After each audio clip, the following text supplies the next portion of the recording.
J'espère que je serai un porte-parole fidèle de ce qu'elles ont pu me faire partager et de ce que je peux comprendre de ce que c'est que avoir ce temps à vivre avec cette maladie-là. Donc, la sclérose latérale amyotrophique, c'est un bref rappel quand même, c'est une maladie donc neurodégénérative dont la prévalence est de 4 à 6 pour 100 000 personnes. Donc en fait, c'est une des maladies rares les plus fréquentes. Et à titre indicatif, en France, il y a un diagnostic toutes les 6 heures et un décès de cette maladie toutes les 8 heures. Donc la moyenne d'âge, c'est 55 ans, 1,5 homme pour une femme touchée et 5 à 10% de forme familiale. Donc en fait, c'est une maladie où ce sont les motoneurones qui sont touchés, le neurone moteur périphérique et le neurone moteur central, et qui fait qu'en fait la personne ne peut plus commander ses muscles et que progressivement une paralysie s'installe. Donc tous les muscles sont susceptibles d'être touchés, les membres, les muscles de la phonation, de la déglutition et de la respiration bien sûr, qui est souvent donc les causes de décès, qu'à l'origine des causes du décès. Les symptômes s'installent progressivement. Et il y a deux grands types de formes de cette maladie. La forme bulbaire, où ce sont d'abord les muscles de la parole, de la déglutition et de la respiration qui sont touchés en premier, donc avec une espérance de vie un peu plus courte. Et la forme squelettique, où les premiers muscles touchés sont les muscles des membres inférieurs ou supérieurs. Donc l'évolution de la maladie est extrêmement variable, c'est-à-dire qu'on ne peut pas du tout prédire dans quel ordre les muscles seront touchés, à quelle rapidité cela va évoluer, s'il y aura une stabilisation ou non.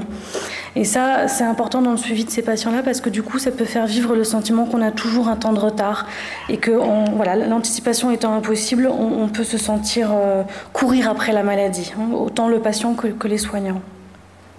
Donc à l'heure actuelle, on ne peut pas expliquer pourquoi un individu est touché par la SLA. Ce qui est admis, c'est que c'est une maladie qui a des causes multifactorielles, mais la plupart sont mal élucidées. Donc le temps à vivre avec la SLA démarre avec son diagnostic, d'un point de vue psychique en tout cas. Alors évidemment, apprendre que l'on a atteint de maladie incurable, c'est une annonce qui fait effraction dans le psychisme et qui peut avoir des effets traumatiques importants. Vous avez sûrement entendu parler de cet enseignement de Freud qui nous dit que notre inconscient est inaccessible à la représentation de notre propre mort.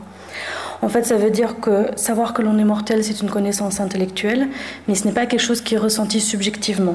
On vit tous comme si on n'allait jamais mourir, ça s'appelle l'illusion d'immortalité, et c'est précisément à cette illusion que vient mettre fin le diagnostic d'une maladie grave. Donc en nous confrontant à notre propre vulnérabilité de manière brutale. Alors c'est d'autant plus vrai pour la personne à qui on annonce une SLA, car souvent elle n'a pas du tout anticipé la gravité de ce qu'elle avait. Bien souvent, les patients, avant d'arriver en consultation de neurologie, se sont d'abord pas inquiétés des premiers symptômes, du pied qui traîne un petit peu ou de la faiblesse qu'il a pu ressentir dans la main. Et il a un parcours qui est fait de rencontres avec des kinésithérapeutes, des médecins traitants, rééducateurs, certains ont même subi une chirurgie du canal carpien par exemple, avant d'arriver en neurologie. Et bien souvent, il ne s'attend pas du tout à ce que le diagnostic soit aussi grave.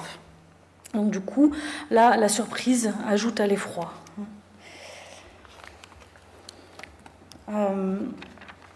Du coup, voilà, donc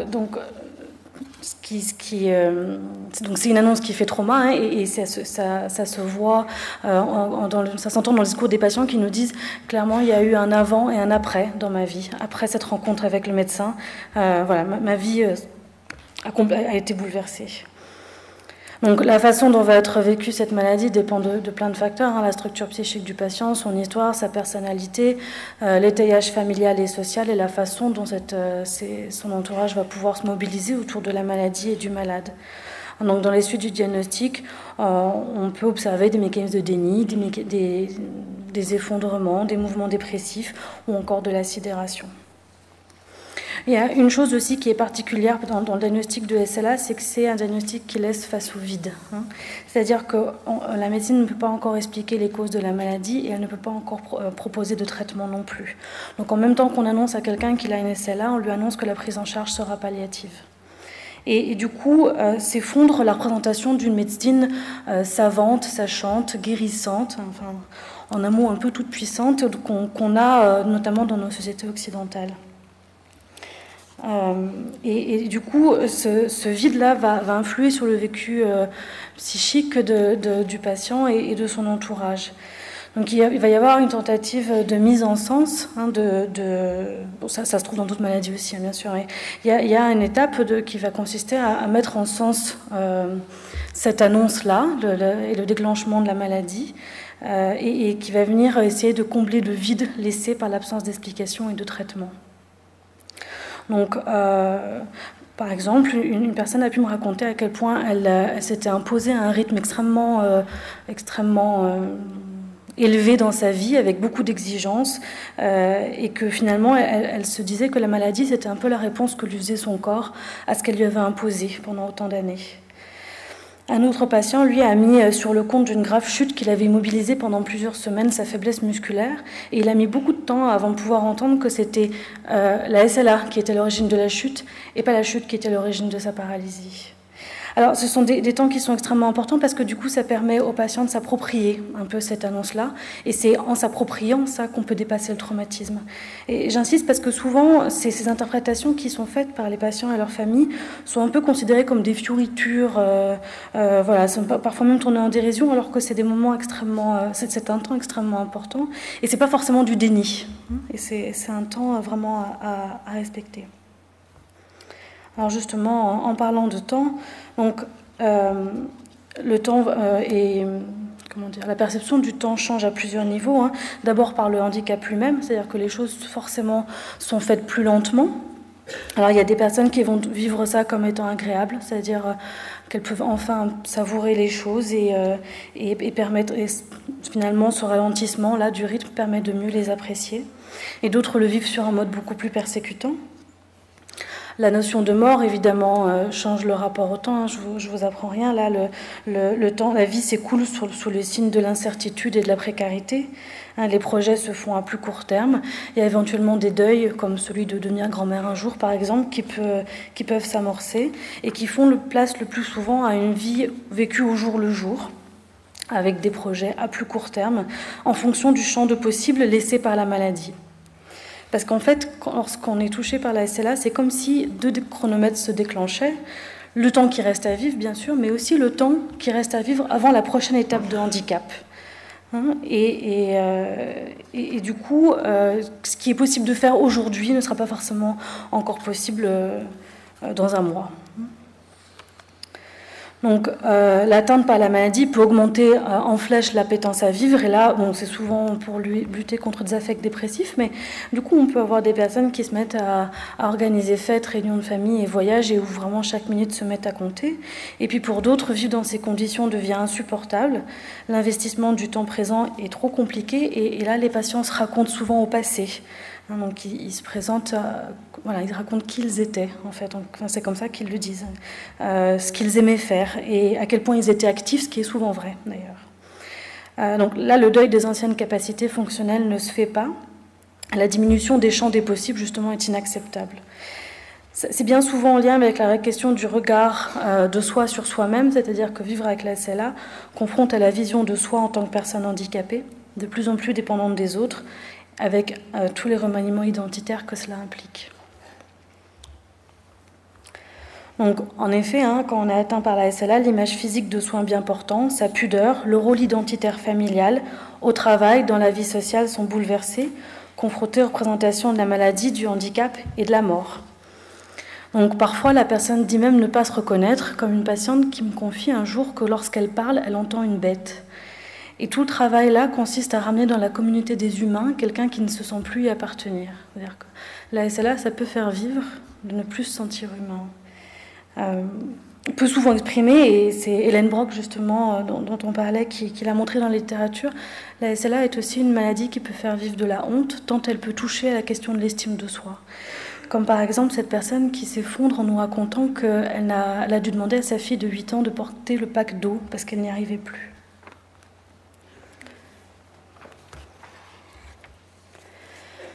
Donc, du coup, le vécu vous l'avez compris, la SLA est une maladie qui confronte à la perte, et avec la question du neurodégénératif qui fait que le handicap s'aggrave irrémédiablement.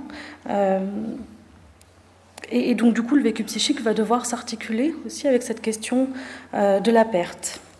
Donc, je passe assez rapidement sur la littérature, mais je voulais vous présenter une petite revue de ce qui avait été écrit. En fait, la littérature est unanime et montre que les taux de dépression chez les patients SLA sont extrêmement bas, et pour certaines études, trouvent même qu'ils sont inférieurs à la population générale. Et ça a pu faire dire à un auteur que les patients SLA montraient un bien-être paradoxal.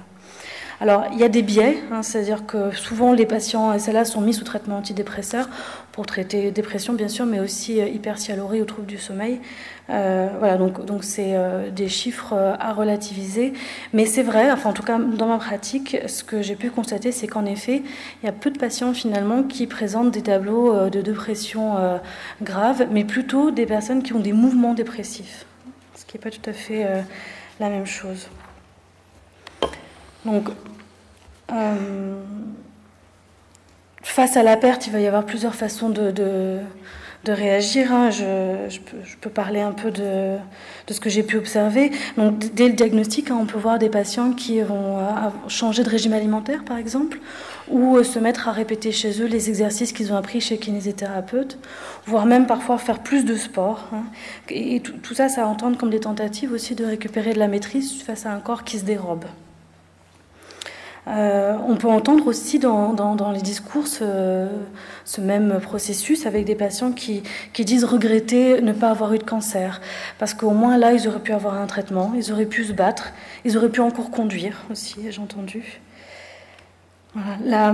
La question de la perte dans la SLA, elle a cette caractéristique aussi de pouvoir, d'être faite d'étapes. C'est-à-dire qu'il y a des étapes qui marquent l'évolution, comme à un moment donné devoir se servir d'une canne, puis ensuite le fauteuil roulant manuel, puis le fauteuil roulant électrique, devoir écrire certains mots qu'on a du mal à articuler, puis se mettre à tout écrire, puis se mettre à se servir d'un tableau de lettres.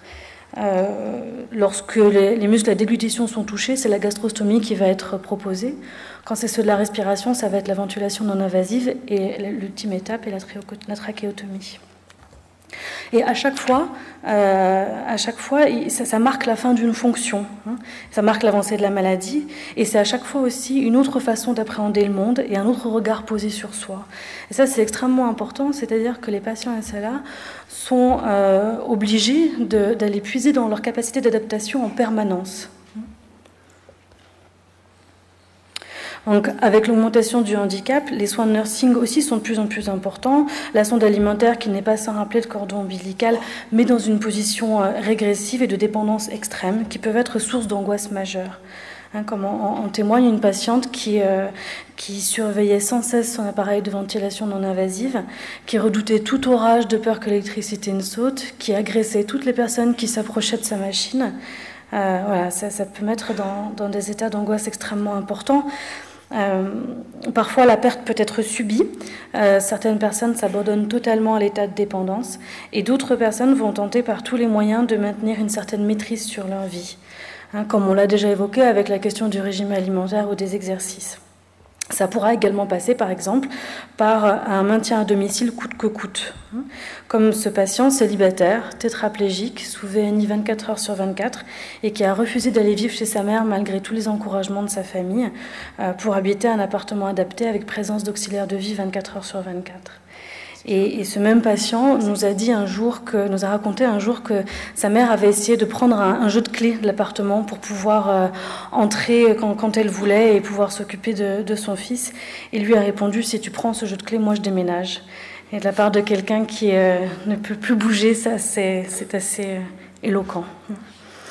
La maîtrise, ça pourra également consister à consulter d'autres praticiens de diverses médecines. Ça peut aussi être l'exercice sur l'entourage d'un contrôle, parfois tyrannique, avec des demandes extrêmement exigeantes, incessantes, et qui sont comme autant de marques de la difficulté à tolérer le manque. On peut avoir vraiment des patients qui se comportent vraiment en tyrans vis-à-vis de leur entourage. Et des soignants aussi, comme une patiente qui, avant qu'on débute l'entretien, m'a fait déplacer de quelques millimètres sa lampe de chevet plusieurs fois avant qu'on puisse vraiment entrer en relation. Donc je voudrais rappeler, et ces exemples le montrent déjà bien, que le contrôle exercé sur sa vie n'est pas corrélé au degré de handicap.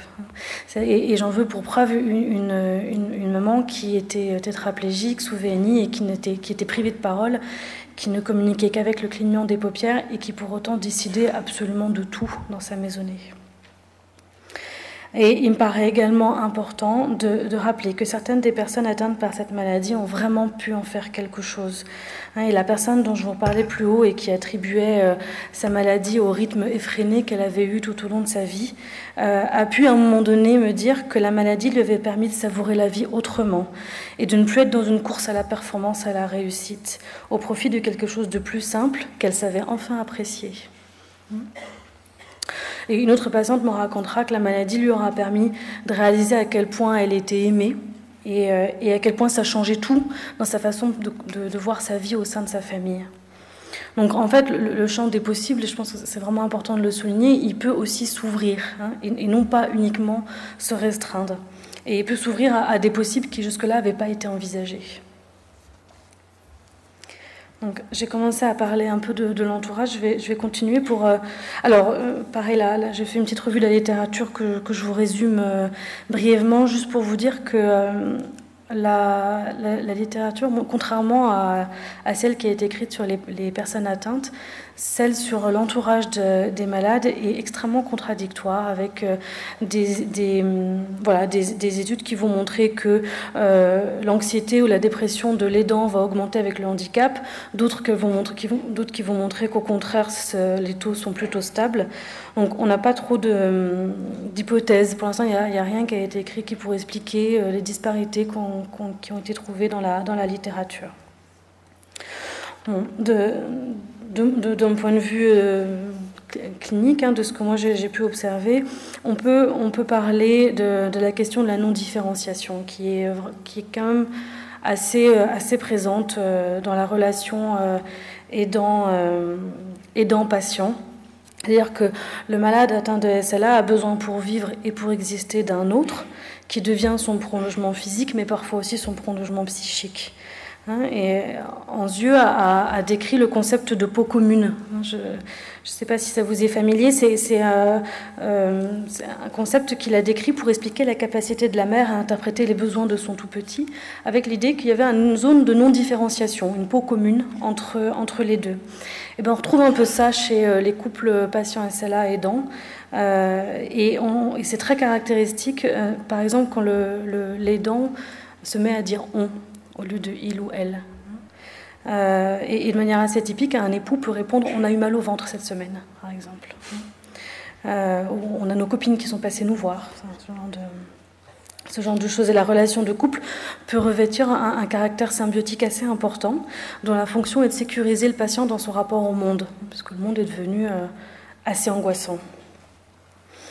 Et un autre élément aussi, c'est que souvent l'aidant est pris en position de témoin.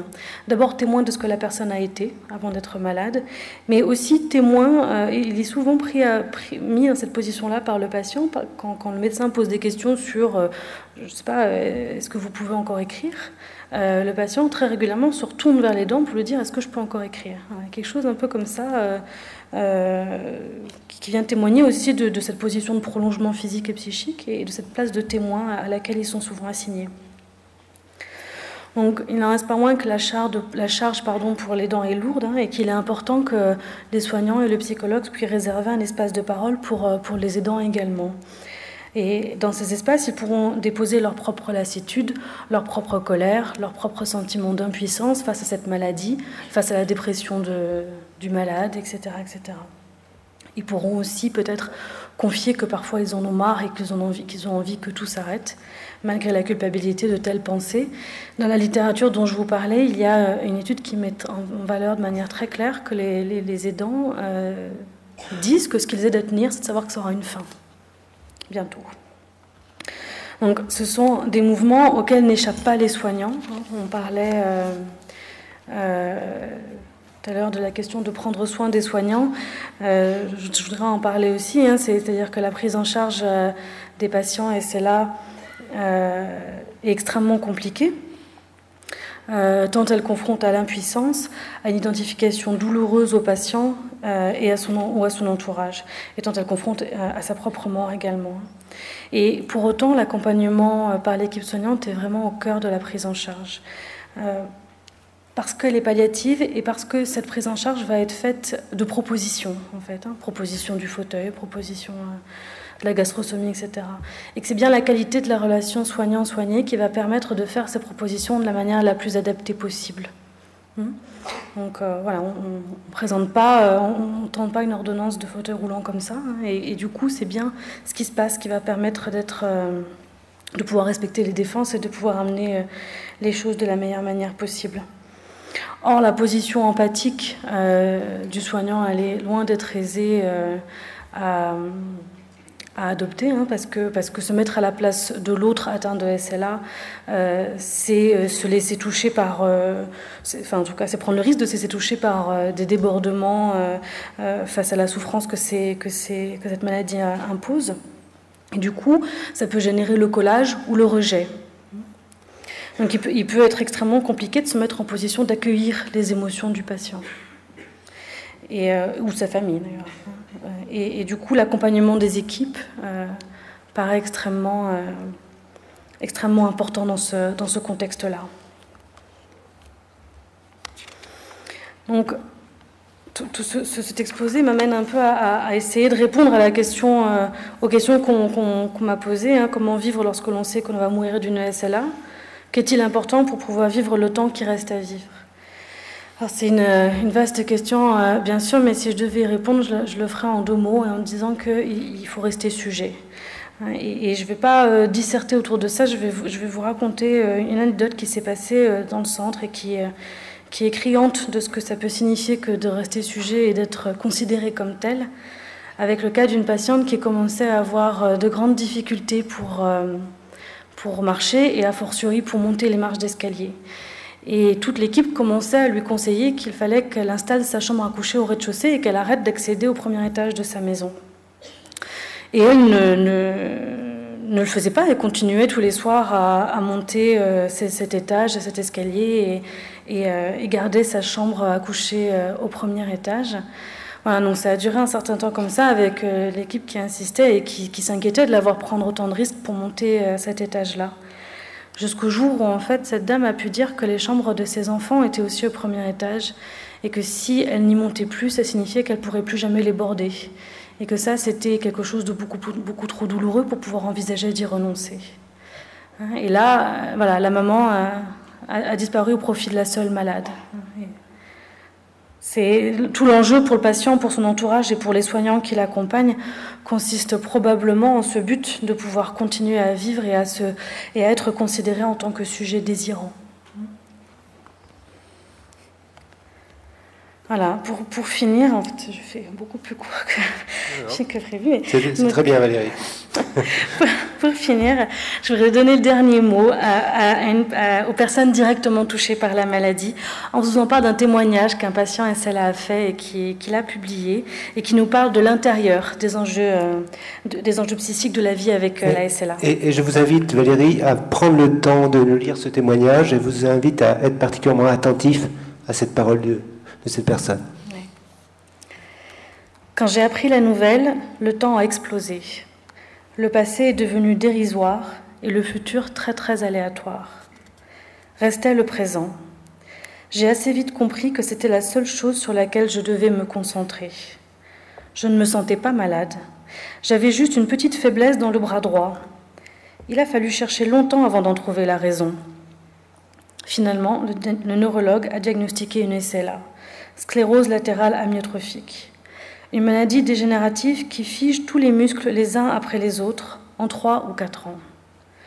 Je ne le savais pas encore à l'époque, mais je souffre de la version lente, qui repousse sans doute de quelques mois une issue certaine.